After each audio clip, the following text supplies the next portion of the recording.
Je vous retrouve aujourd'hui pour un épisode Focus Produit. La région Auvergne-Rhône-Alpes tient l'histoire de son patrimoine culturel aussi grâce à ses produits qui en sont les représentants. Quand je vous parle de marques et produits typiques, je pense par exemple à la marque Giraudet, historiquement à Bourg-en-Bresse, qui commercialise des quenelles fraîches typiques de Lyon. Je vous parle de toutes les AOP et IGP qui font partie de la richesse de la région comme les noix de Grenoble, la crème de marron de l'Ardèche, le Beaufort, le reblochon, les poires de Savoie et bien d'autres. Alors aujourd'hui, je mets le focus plus précisément sur la liqueur de Chartreuse qui a une histoire tumultueuse et une fabrication toujours secrète. Je suis Anaëlle, blogueuse et créatrice de contenu food depuis plus de 8 ans, amoureuse de ma région. Je te fais découvrir des portraits de personnes inspirantes, des recettes et produits de saison typiques, avec mes astuces et techniques pour te régaler tout en prenant soin de ta santé. Mais aussi mes bonnes adresses culinaires et culturelles. Bienvenue dans Saveurs et Découvertes. Bonne écoute! Le massif de la Chartreuse, est-ce que ça vous parle? La région, c'est aussi ses massifs emblématiques, comme les Aravis, les Bauges, la Vanoise et la Maurienne pour ne citer que. Il se situe entre Chambéry, Grenoble et Voiron. Le massif de la Chartreuse est assez reconnaissable puisque celui-ci est délimité au sud et côté est par la vallée de l'Isère, par son côté sud-est par la combe du Grésivaudan et à gauche par Grenoble qui délimite la Chartreuse et le Vercors. Le côté nord, quant à lui, est séparé des Bauges par la ville de Chambéry. Mais pourquoi je vous raconte tout ça? Je trouve que c'est toujours intéressant de situer un peu le contexte car ces caractéristiques géologiques font partie intégrante du thème du jour. Si vous me suivez depuis plusieurs semaines, vous devez savoir que je parle de bonnes adresses mais aussi de produits locaux. Et quand on parle du massif de la Chartreuse, on pense évidemment à la liqueur de Chartreuse, produit local emblématique réalisé dans le fameux monastère. Tout commence en 1084. Bruno et ses 6 compagnons, connus sous l'ordre des Chartreux, décident d'établir leur quartier dans le désert de Chartreuse et érigent alors un ermitage pour vivre reclus et en communauté. Reclus veut dire aussi que l'autosuffisance devait être de mise. Ils deviennent donc tour à tour éleveurs, pisciculteurs, exploiteurs de forêts et enfin maîtres de forge. Pendant les 700 ans qui suivirent, l'ordre a dû faire face à de nombreuses catastrophes. Avalanches, 8 incendies et enfin la peste. Au XVIIIe siècle, c'est au tour de la Révolution française et cela aura pour conséquence de chasser l'ordre hors de la France. C'est là aussi que le célèbre breuvage arrive. À la fin du XVIIIe, cet élixir de santé est vendu dans des flacons à dos d'âne sur les marchés de Grenoble et de Chambéry.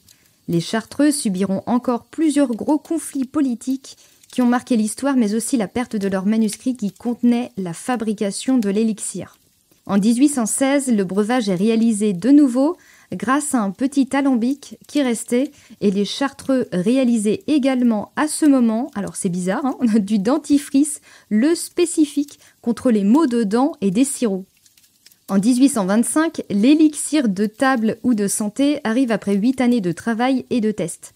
Cette liqueur a des vertus médicinales et qui sera fort utile pendant l'épidémie de choléra qui arrivera quelques années plus tard. En 1838, une liqueur de mélisse de couleur blanche voit le jour et fait place à une liqueur jaune. La Chartreuse jaune, plus douce, entre guillemets, à 43 degrés quand même, puis la Chartreuse verte à 60. Alors celle-ci, elle dépote. En 1840. La marque naît enfin et sera commercialisée sous le nom de liqueur vendue à la Grande Chartreuse. Elle connaît grâce à ses liqueurs et élixirs de santé un beau succès et les soldats présents dans le massif en 1848 vont y contribuer grâce aux bouche à oreille.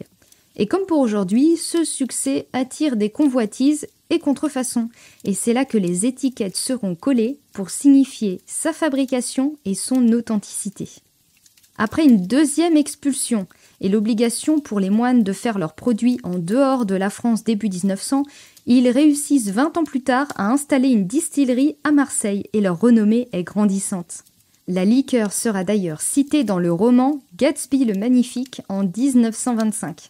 Quelques années plus tard, la Compagnie française de la Grande Chartreuse récupère son bien sur le site de Fourvoirie et leur marque qu'ils avaient perdue lors de leur expulsion. Après plusieurs années de travaux pour remettre en état les lieux, la production peut enfin reprendre. Mais de nouveau, pas de chance, et c'est le moins que l'on puisse dire, car la Chartreuse subit un glissement de terrain qui emporte toutes les installations. Face à une énième tragédie, tout le monde se mobilise et aide les Chartreux à établir leur production quelques mois plus tard sur Voiron. Je vous passe les détails de toutes les péripéties que la marque a dû connaître.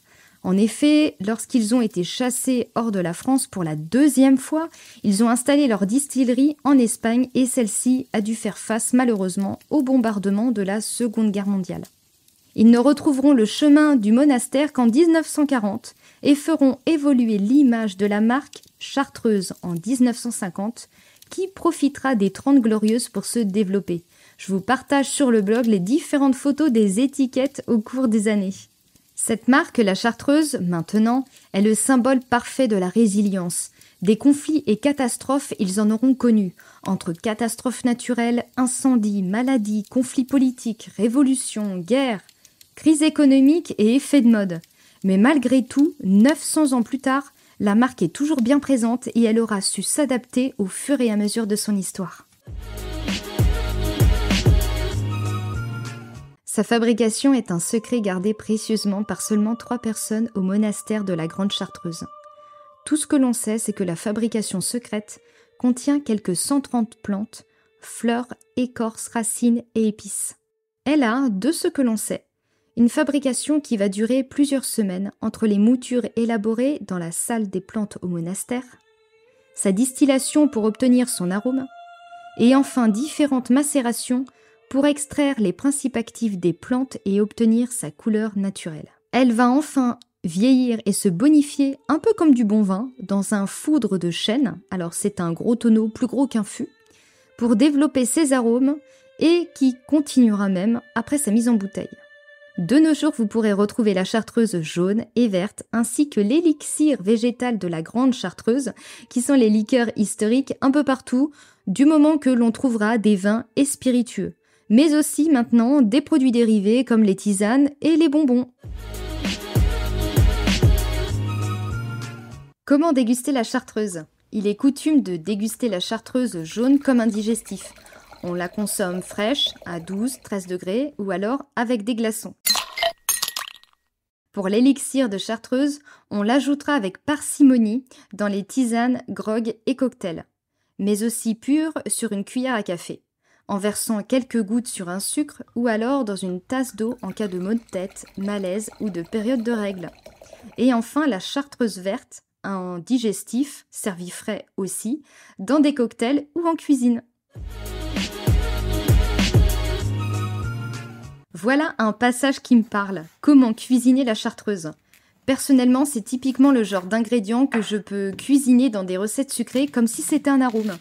À la place de mettre de la vanille, de l'arôme d'orange ou d'amande amère, on ajoutera à la place de la Chartreuse pour donner un arrière-goût de plantes subtiles. On pourra en ajouter dans des crêpes, pancakes, gaufres, gâteaux, crèmes ou entremets. Pour terminer ce podcast, à la question « Est-ce que l'alcool s'évapore après la cuisson ?», la réponse est non. Je vous avoue que j'ai été étonnée de cette réponse. Mais selon Futura Science, donc un site sérieux quand même, l'alcool ne s'évapore pas complètement. Si on déglace par exemple des oignons avec de l'alcool, il restera 85% d'alcool. Si on cuit un gâteau avec un peu de chartreuse dedans pendant 25 minutes, il restera 45%. Et ça descend à 35% après 50 minutes de cuisson, ce qui est pas mal quand même. Ce taux baissera encore avec 10% d'alcool restant après 2 heures de cuisson. Et visiblement, même après 3 heures de cuisson, il en restera encore un peu. En tout état de cause, cela dépendra aussi de son exposition à l'air. Plus le plat sera grand, plus l'alcool sera exposé à l'air et ses molécules s'échapperont. J'espère que cet épisode vous a plu. Si vous aimez la région et que vous souhaitez que je parle en détail d'une ville, de bonnes adresses, de produits ou d'une personnalité de la région qui pourrait correspondre au podcast, laissez-moi un commentaire, mail ou avis et ça me donnera, je suis sûre, des idées pour la suite. Merci pour tous vos retours sur mon dernier épisode sur les mythes et légendes. Et visiblement, c'est Myrtille que vous avez le plus aimé. Rendez-vous semaine prochaine pour la suite de Saveurs et Découvertes. Si cet épisode vous a plu, merci de me soutenir en vous abonnant sur votre plateforme d'écoute préférée et en notant le podcast 5 étoiles bien sûr. À bientôt!